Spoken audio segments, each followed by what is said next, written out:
Hey Algebra 1, here are your notes for 10.4 day 1. And this is the day. How exciting. Remember all those times in class when I said, we can't solve this yet, but alas, there will be a method we will eventually use to be able to solve these. Guess what? Today you get to learn that method, the quadratic formula. The quadratic formula is one of my favorite things in the world because it is so gosh darn useful. And let's jump right in. First, let's do a quick review. What do quadratics look like? You should remember that visually, when we're graphing a quadratic, it follows the form of a parabola or a parabolic function. That's a big U shape that goes up in both directions, or a giant mountain that goes down in both directions. And if you'll recall, we can have either 0, 1, or 2 solutions with our quadratics. And remember, our solutions are always what points fall on our x-axis. So if we have one that just touches it once, that is one solution. Both of the examples I've drawn here are 2 solution because they touch that axis 2 times. And then of course we can have 0 solutions if our quadratic never even touches the x-axis. So we're going to first start by using the skills we've already developed to solve the following. I want you to understand that these are connected, so the better you are at solving equations, the easier that parabolic functions become. So this first one, let's just start off. Obviously it doesn't equal 0, and since that's always been our first step, that's where we're going to start. X squared plus 2x minus 3 equals 0. Move that 3 to the other side so it equals 0. And now this is a simple factoring problem. No number out in front of x means there's no need for an x puzzle. We can go directly to this form and we can say, what multiplies to negative 3 but adds to a positive 2? Well, the only thing that multiplies to 3 is 3 and 1. In order to make it a negative, 1 has to be positive, 1 has to be negative. And in order to get a positive 2, that means that 3 has to be positive and 1 has to be negative. Of course, it is still equal to 0. Got hair on the paper. And once we are at this step, we are going to use that handy dandy zero product property to say that x is equal, or x minus 1 is equal to 0, so x equals 1. And x plus 3 is equal to 0, so therefore x must equal negative 3. Simple factoring and solving. The next one, same thing. No number in front, no need for an x puzzle. Throw it right into that parentheses set. What multiplies to positive 6 and adds to a positive 5? A 3 and a 2 will do it as long as we make them both positive. Of course then, zero product property again, x plus 2 equals 0, x plus 3 equals 0, and when we solve, we get x equals negative 2, and we get x equals negative 3. Now, just a quick reminder from yesterday's lesson, actually it would have been 10.1 lesson, if we were to graph these parabolas, you would see that our graphs cross the x-axis at these x values, meaning those are our solutions both when we factor and when we graph. There's another one of those connections. All right, last review example. Notice this one has a number in front, so we're going to need that x puzzle. I'm going to jump over here. A times c on the top is a negative 6. Bring the b to the bottom. Now what multiplies to a negative 6 but adds to a positive 5? Well, oddly enough, a positive 6 and a negative 1 will do it. Remember though, these are not our factors. We now have to rewrite our equation. 3 has more in common with 6, so I'm going to put plus 6z minus 1z minus 2 equals 0. Whenever we have 4 different terms, this is going to be a factor by grouping. So I split. These two have 3z in common, and I'm left with z plus 2. These two are tricky. I see that they both have a negative, so I'm going to pull out a negative 1, and I'm left with z plus 2. I know I did the problem right because my two parentheses match each other. And then I'm going to take it one more step and create 3z minus 1 times z plus 2, all equal to 0. As we take that last step, remember 3z minus 1 could equal 0, or z plus 2 could equal 0. When we solve that out, we get z equals positive 1/3, and z equals negative 2. Pretty quick review problems there. I don't think those were too hard of examples. However, what happens when you can't factor this nicely, when they're not these nice, easy problems to break up? Well, the quadratic still has solutions. We just have to look at a little bit different method. So you'll remember from our last video, I taught you how to complete the square. I'm going to bring this problem over just so I'm organized. And remember that completing the square consisted of essentially 4 steps. The first step was creating a blank to work with. Remember, this 2 doesn't work really nicely for me over here, so I'm going to move it to the other side. But whenever you move something, this blank is created, this space bar, the way I talk about it. And what I'm going to fill in here has to balance out on both sides, so when I create that space, I also create a space over here. If you'll remember our trick, the piece that goes in my c value, c is equal to b divided by 2 squared.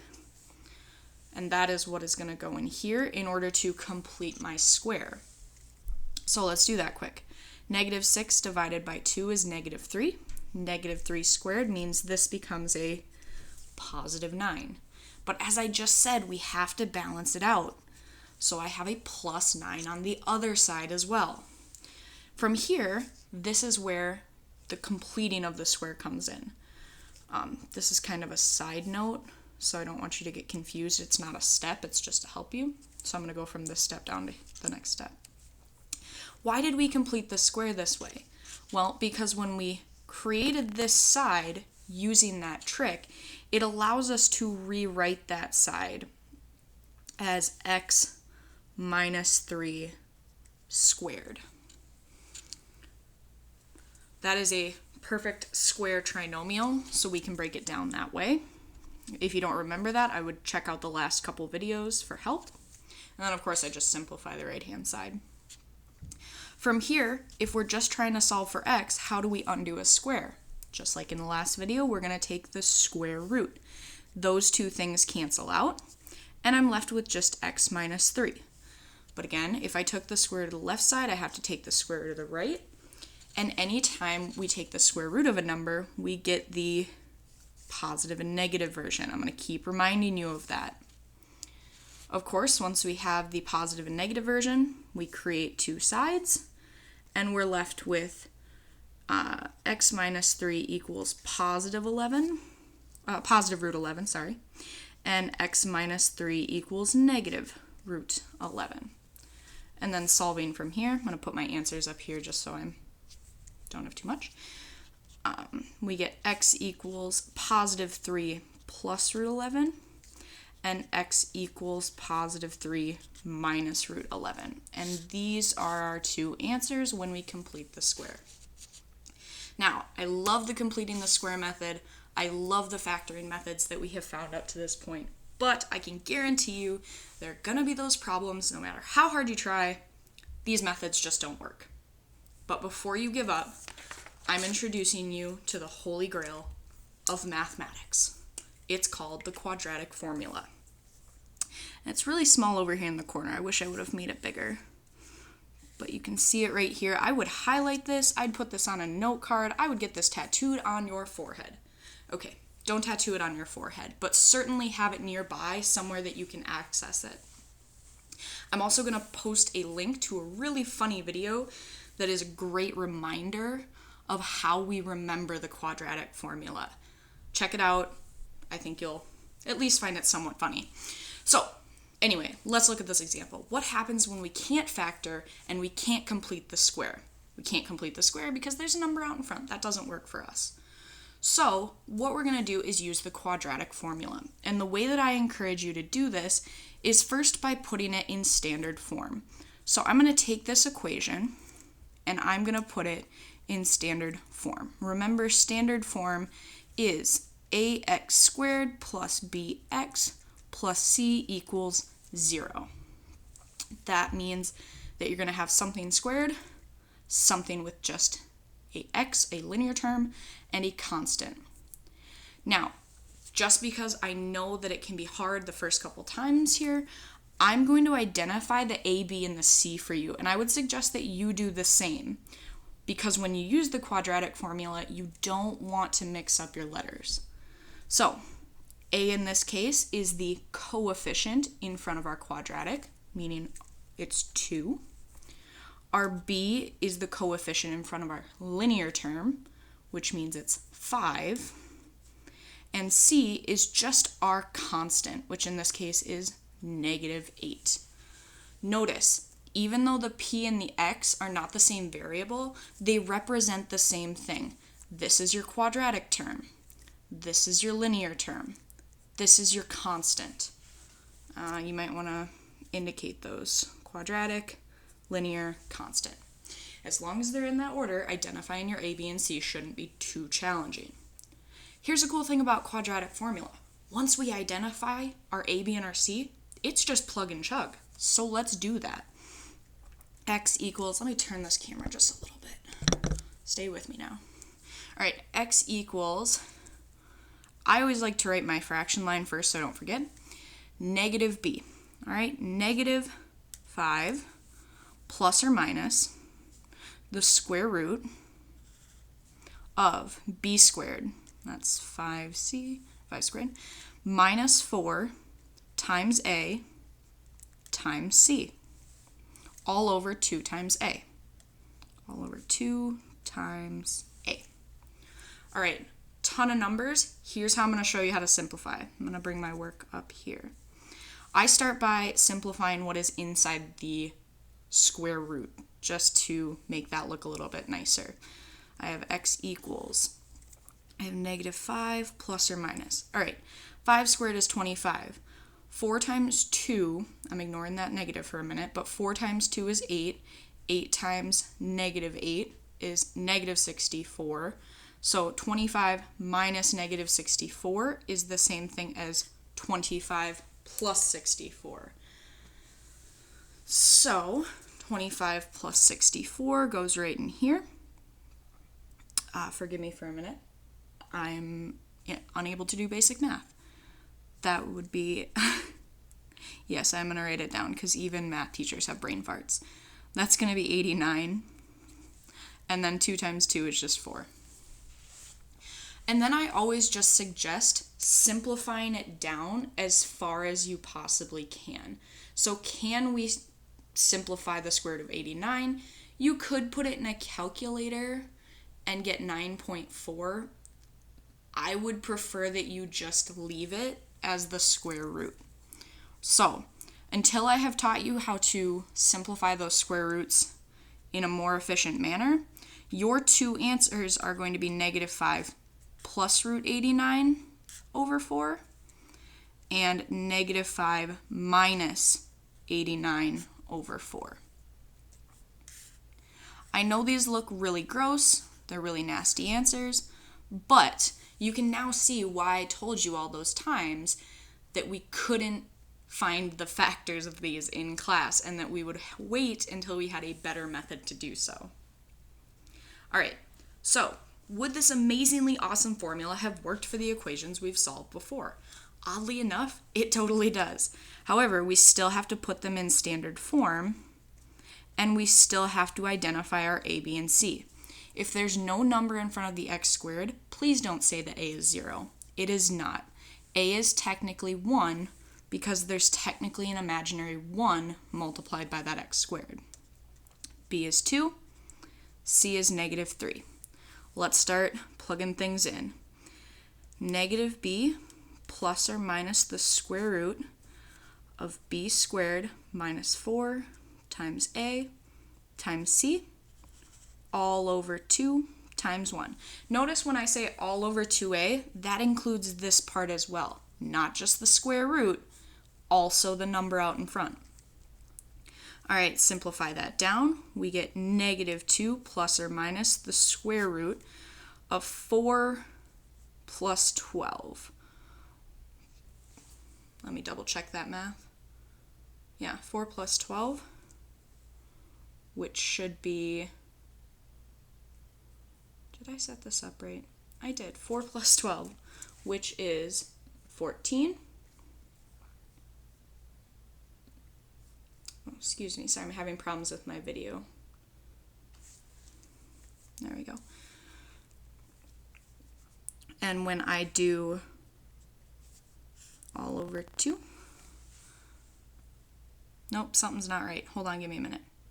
Negative 4 times A times C all over 2A. Gosh, how did I mix this one up? Give me just a minute here.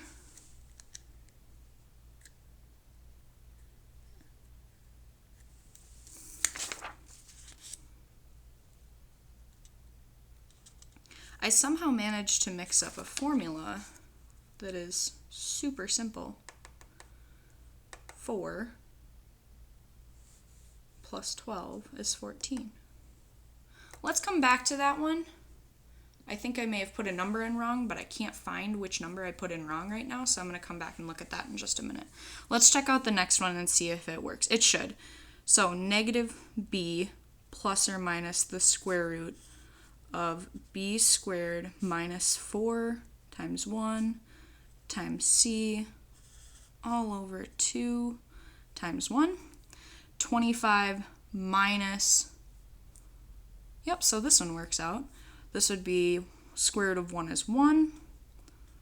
So negative 5 plus or minus 1 all over 2. When I solve that out, I get the exact same answers as before, which is negative 2 and negative 3. All right, last one, let's check it out. Negative b. Notice I'm not identifying these anymore because as you get faster, you won't need to, but I would definitely suggest it as you're starting out. All right, negative b plus or minus b squared minus 4 times a times c all over 2 times a. That becomes negative 5 plus or minus 25. That would be 12. That would be 2. So 25 plus 24 is 49. Square root of 49 is 7.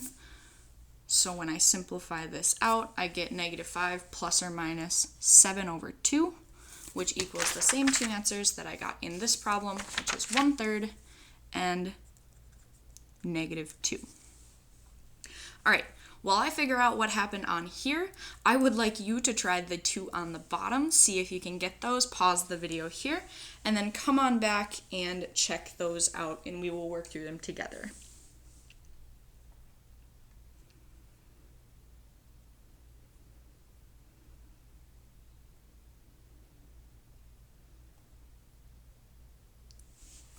Hey all, hopefully you paused the video, had a moment to try those on your own. In case you did not find my mistake before I did, it's because I made this, oops. 2 squared is 4, 4 plus 12 is actually 16, not 14. Small addition error, but as you can see, even math teachers make those. So then when I simplify this, the square root of 16 is 4, and I get negative 2 plus or minus 4 over 2, giving me the correct final answers of negative 3 and 1. And you can redo that problem if you don't believe me. All right, let's take a moment to look at these two then. I am going to rewrite in standard form so that they equal 0. I'm still going to identify my A, my B, and my C, and then I'm going to just put it in that quadratic equation. X equals negative b plus or minus the square root of b squared. Notice this is negative 7 squared, not 7 squared times negative 1, minus 4 times a times c, all over 2a. Of course, when I simplify this, I'm going to get 7 plus or minus, and that'll be inside 49 minus 12, which is 37, all over 2. And this, you can write this as your final answer, x equals that, and you don't have to split it off over the addition and subtraction. I personally prefer it when you do, just so that you can personally see that there are 2 answers there and not just one. All right, one more. I'm not identifying A, B, and C for you this time, and it's already in standard form.